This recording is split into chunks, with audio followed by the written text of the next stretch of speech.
साधक अपने आगे चक्र के द्वारा, जिसके अधिष्ठाता देवता शिव अथवा रुद्र हैं, जिस बिंदु अथवा चक्र पर विशेष ध्यान लगता है, उस बिंदु से उत्पन्न होने वाली ऊर्जा प्रबल आवेशित हो उठती है और विभिन्न भेदों से आकार ग्रहण करती है। यह वह ऊर्जा शक्ति है जिससे उत्पन्न होने वाली तरंगों को हमारे पूज्य महर्षि, ऋषि मुनि, देवी देवताओं के विभिन्न स्वरूप मानकर उनकी उपासना किया करते थे। देवी देवताओं के ये सभी स्वरूप इन ऊर्जा केंद्रों से उत्सर्जित होने वाली ऊर्जा तरंगों के ही परिणाम हैं। पूजा के दो भेद हैं, अंतर्याग एवं बहिर्याग। बाह्य पूजन में हम जो प्रतिमाएं अपने सामने रखते हैं वह केवल भाव मूर्तियां हैं। उन्हें देखने से जो भाव हमारे मन में उत्पन्न होते हैं वे बहुत महत्वपूर्ण हैं। जिस भी देवी देवता की हम मूर्ति पूजा करते हैं उसके स्वरूप को देखकर हमारे मन में भाव आंदोलित होने लगते हैं। इसी प्रकार यदि हम हनुमान जी की मूर्ति पर ध्यान केंद्रित करते हैं तो वैसे ही स्वरूप व गुणों की उत्पत्ति हमारे मन में होने लगती है। भाव का सीधा प्रभाव ऊर्जा उत्पादन करने वाले चक्रों पर पड़ता है। परिणाम स्वरूप उस भाव से संबंधित ऊर्जा का उत्पादन उस बिंदु से होने लगता है। जैसे जैसे ध्यान और भाव में वृद्धि होती है वैसे वैसे ही संबंधित चक्र से ऊर्जा का उत्सर्जन होने लगता है और वे ब्रह्मांड में उपस्थित सभी उपयोगी तरंगों को अपनी ओर आकर्षित करके संग्रहित करती है, जिसका प्रभाव ये होता है कि जिस कर्म के संपादन हेतु हम अपना भाव केंद्रित कर रहे हैं उस कार्य का संपादन करने की ऊर्जा अथवा शक्ति हमारे भीतर प्रबल होती है। आज्ञा चक्र उस ऊर्जा से उत्पन्न तरंगों को निर्देशित करके अभिष्ट की पूर्ति करवाता है।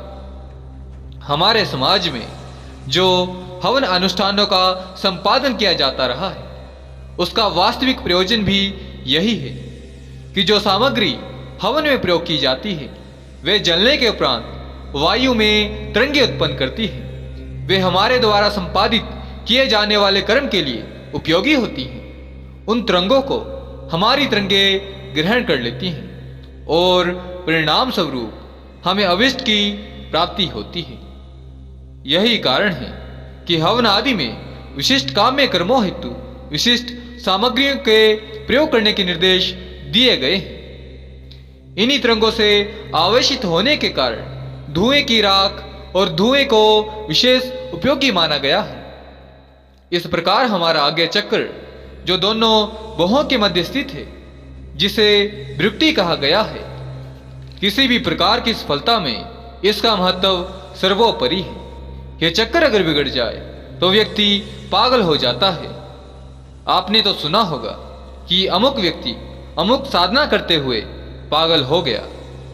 इस विक्षिप्तता का यही कारण है कि जिन साधना को हम संपन्न करते हैं उससे उत्पन्न होने वाली ऊर्जा को नियंत्रित नहीं कर पाते हैं, उन्हें सही दिशा निर्देश नहीं दे पाते हैं। परिणाम स्वरूप हमारा आज्ञा चक्र बिगड़ जाता है जो विक्षिप्तता का कारण बनता है। आज्ञा चक्र के देवता को भगवान शिव, रुद्र, विश्वदेवा, हाकनी आदि के नाम से विभिन्न संप्रदायों में जाना जाता रहा है। इस चक्कर से उत्सर्जित होने वाली ऊर्जा वास्तव में एक ड्राइवर के समान है जो किसी भी चक्र अथवा बिंदु से उत्पन्न होने वाली ऊर्जा को नियंत्रित करती है। परंतु यदि वाहन का ड्राइवर ही नियंत्रण खो दे या अनियंत्रित हो जाए तो सोचिए फिर परिणाम क्या होगा। बस यही स्थिति इस चक्र की है। इसलिए जब तक इस चक्र को परिपक्व साधित न किया जाए तब तक ऊर्जा से उत्पन्न और मन से उत्पन्न तरंगों को हम नियंत्रित नहीं कर सकते हैं।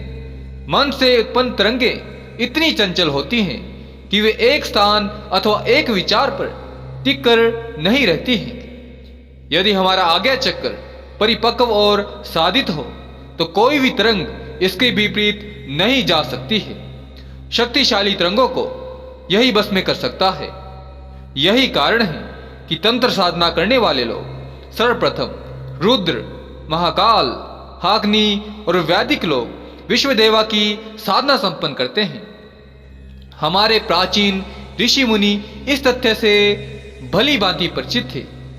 इसीलिए यही कारण था कि वे अपने शिष्यों को खूब सोच समझकर साधना दिया करते थे। शायद इसी से वे मूर्खों और धूर्तों को ज्ञान देना उचित नहीं समझते थे।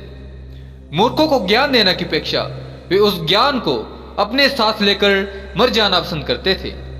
जिस प्रकार हमारी देह इस विराट ब्रह्मांड का सूक्ष्म पिंड है, उसी प्रकार सृष्टि के प्रत्येक कण में सूक्ष्म ब्रह्मांड उपस्थित है।